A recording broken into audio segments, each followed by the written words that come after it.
We have a wrap. Data Innovation Summit 2020 has come to an end. My name is Henrik Göthberg. I'm the chairman of this conference and I'm the founder of Dairdux. Together with me today, I'm standing with the grandfather of Data Innovation Summit. Not that name again. I like to use that name, and you're the grandfather of this. So, and you made all this possible from the very start. Well, so, the organization did, right? The organization did, but you started the idea. So thank you for that. And I have to correct you, it's not a wrap because we are wrap for the official part of the event. Keep in mind that the event doesn't finish today, it finished actually on 21st of October. So you have these 2 days, these 4 days has been excellent, perfect, but the event continues until 21st of October. So make sure that you tune in the Agorify platform, see all the presentations, still the chats are still open, the comments are still open, forge new contacts. It's not over. Wow, the beauty of being digital. Right? Now, it leads me into one question. How was this year? I mean, like, give us a hint around. Don't ask me about this year. What it meant to move into a digital setup, and, you know, and what you saw as challenges, but also maybe benefits.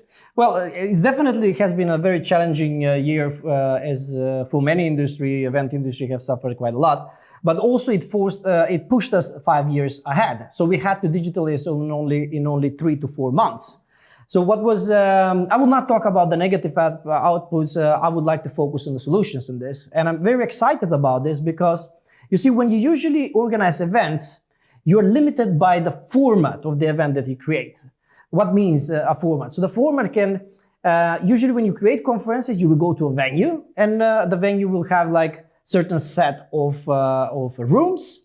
And then you basically cater that or hire that place for a certain amount of time. So all of these are constraints that usually when you're constructing an event, you need to think before off. So you know that you can put only 30 presentations, 60 presentations. When you are online, that limit is gone. There is no limitation. So you can add, like we did this year, we had two more sessions, we had 2 more days, just quickly like that. The second part was basically about the content. Usually, when you invite speakers, you know, the timing, travel, time of work, and etc. limits how many speakers you can bring.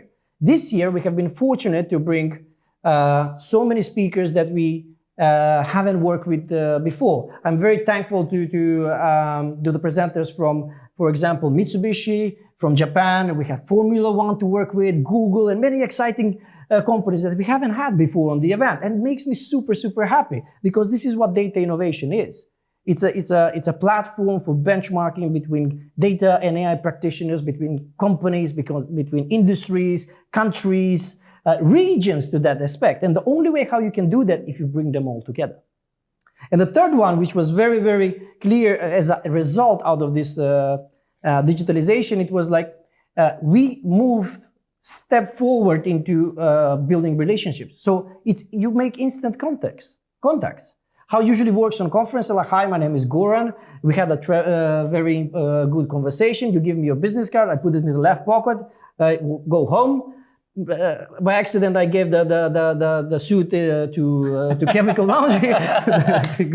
Now, it doesn't have to be so tragical, but it's right now you are pushed directly to be in contact with the person. No, and I think for me, this is actually one of the key things that I experienced, is that immediately when you have seen a conversation or presentation, top of mind, you connect to your agenda point or what you have a challenge or what you want to discuss for your agenda at home. You send away the chat, and if you hit home and you start connecting, you're already moving.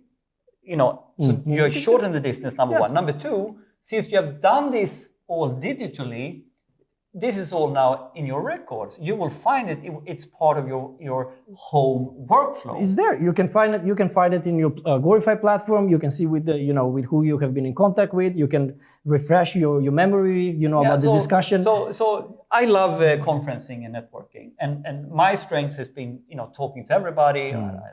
I think it's so much fun. So I don't really care. You're extremely good with that. But on the other hand, maybe I've had 50 really good conversations, But in the end, how many of those did I get to LinkedIn, or how many and then did I then move on? No. Only maybe a couple of percent.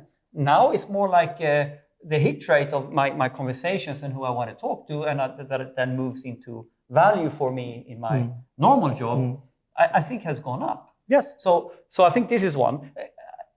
Another reflection I have is a little bit like, I think we all need to learn, right? I mean, like, I'm talking to my kids, and they sort of, I say, oh, you need to go out and play with your friends now. And they look at me like I'm an idiot. I've been playing with my friends for the last 4 hours. We've been playing Fortnite, we've been chatting. So it's a little bit like, we all need to sort of embrace also how to do this. And I think there is a lot of things to learn. We can do it better as organizers, but we can also... It is new. It is new. Take on the game. It is new for us as an organizer. It is not new for us as a person, because how people communicated with in other countries in the 90s through AOLs and MIRTs and all these other things. So we have already done that. It's just basically we are used to this spontaneous. No, and we are used to the conference industry working in a certain way. Yes. Yeah. Okay. Let's leave that. I want to talk a little bit now about how did you experience the content? What was the actual taking the pulse of the conference itself? What did you see, or what do you want to highlight? I would like to shortly just go into this, because I believe you will have a little bit more to say on this. But for me, what was very important and very, I was pleasantly surprised. First of all, the ROI examples have grown. We don't need to search anymore for ROI examples. This pocket of innovation, how can we use this for customer experience, for innovating new business models, or optimizing processes? It's already there. There is no talk about it. Now the problem is actually how do we move to production? And that is linked to actually the mindset, the vision of the organization, but it's also it was very obvious again this year that it's all about the data.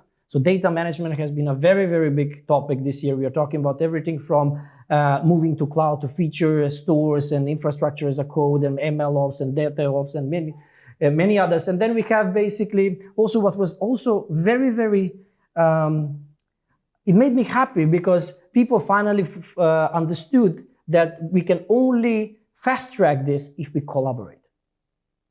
Not to innovate in a bubble, but actually make clusters or innovation. So you had, like, for example, in a presentation of Volkswagen, when they're collaborating with other industry giants in Germany. We have done that in Sweden as well, with Dairdux, with innovation in Sweden, Combient, and etc. And this is very, very healthy. This is good. I mean, like, I must say, I had the same idea. And interestingly enough, we set out the whole agenda in the opening keynote as, to industrialize. Community open source is one of the key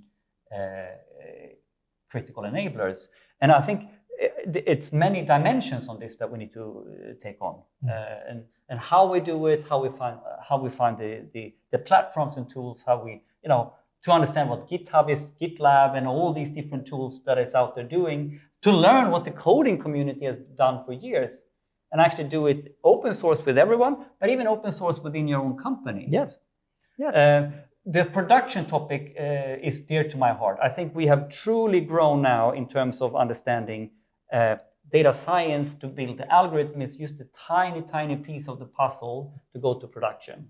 And the whole discussion around production now was much more mature. So we're talking about one use case and deploying an insight into operational production, putting algorithms in production. And now we're talking about industrializing what happens when we are dealing with many algorithms and we need to build a factory type orientation, data ops, ML ops. And the whole idea with feature stores, I think really came up. Rockstar Games had a great presentation on this. Yeah, a few others. Yeah, so this whole idea, algorithmic process to production, in my mind, we've sort of had the innovators, the real data and AI powerhouses who's been doing that for years, and for the rest of the world is sort of not really understood what's happening under the hood. This year, you could clearly see that we have the early majority joining in. Yes. Yeah, and interesting enough now, which I also think has to do with this conference, making it global, it's a fantastic, interesting arena when you have some of the best with someone that is just starting out and everything in between. So it becomes the true benchmarking vision. Yes. Happened this year more than anything. Yes. Because you could really see, well, we are pretty good in my company, or in my industry, or in Sweden. Yes. But now it's all okay. We can sort of see now what's the next step we need to take. And I think that's going to be one of the strongest accelerators when you understand more clearly what is the steps you need to take. Yes. That has been more transparent this year than ever before. What was the saying? If you want to move forward, you first need to understand where you are. And you need to understand, what is possible, the art of possible. So let's leave it at that. The last topic I want to explore a little bit with you is, what about the future? How do we take the next step with the Data Innovation Summit, learning from this and combining it with what we have done greatly for the last 4 years before? That is an interesting question. I think that Martin Wilcox said it in one of the Data Octagon panels. He said, in the world of prediction, the hardest thing to predict is the future. That's a good one. I think it's a good one. I take that. I'll take that. Okay. But I mean, it's been a very interesting year for sure. And I would say it like this. First of all, I really want to assess this event once it's finished. As I said, we are not done. So the on-demand period starts today and it's going to go until October. We are preparing for a lot of virtual roundtables on the industry-specific topics, for example, moving to cloud and fraud detection and etc. So it's going to be interesting to find different other topics to explore. But then I don't believe also that we as an event industry will be able to go back to executing only in-person events. And even those ones that they will do so, probably it will be a little bit of short-sighted decision. We have always recorded all of our sessions, but we never actually had this thinking that, hey, if we invest a little bit more money, we could have streamed the entire event online. So we will continue with doing hybrid events in the future. We will focus on the in-person experience because that is what we know and that is what we like and that is what we are good at. And I like this human touch on going to conferences because it has this vibe, it has this, it's quite, but it's this refreshing, is really, right? The true hybrid now, the digital allows us to be global faster. Yes. And it allows you to think differently also. I mean, like, I know for a fact that we were planning events before the pandemic in Dubai and Milan. Yes. And I think also in Bangalore. Bangalore. It was. So it was hard. It was a hard. This is exciting now. Maybe the TED experience is yes, absolutely. To be learned from. So data innovation is going definitely international. So in order, we shortly, me and Keenan, who is a partner manager, responsible for the partners, etc. We had a discussion the other day. And so for a year now, we have been talking about, okay, how can we accelerate the importance of this platform that we are building? And the only way how we can do that, this was before the Corona, was actually for us to geo-clone the event in different regions. So we had like a Dubai, a lineup, Milan and Bengaluru, and then of course US and South Africa and South America in the future. But right now everything's on stop. Of course, that is how the situation is. But it will come back. But course. The interesting thing now, it's going to be accelerated. The strategy how you do the geo-cloning is most likely, inspired and different than how you were thinking before. I think this is an interesting time. I'm definitely very enthusiastic of what is coming, not because of the situation how it is, but I have been in the learnings we've got and how we can incorporate that. I have been in this industry for 15 years. This is the first time that I get a kick of doing something new. So let's go. Let's leave it at that. Stay tuned because where is this going? It's going to be exciting to follow the on-demand process. The next couple of months. The more engaged you are with us, you can help us shape what this event should be next year. Yes. Let's leave it at that, maybe. Yes, absolutely. I want to thank everybody who has been with us this year, who has supported us in all this transition, because it's not been very hard. I have my smile on the face because it's finally over, at least this part. But I'm truly thankful for everybody who joined. And as always, we'll be here to serve our community and try to learn and be better in what we do in order to serve you better in the future. Yeah. And thank you, Hyperight, for making this happen. Thank you, Henrik. You have been awesome as always. Thank you so much. Bye-bye. Thank you. Bye-bye.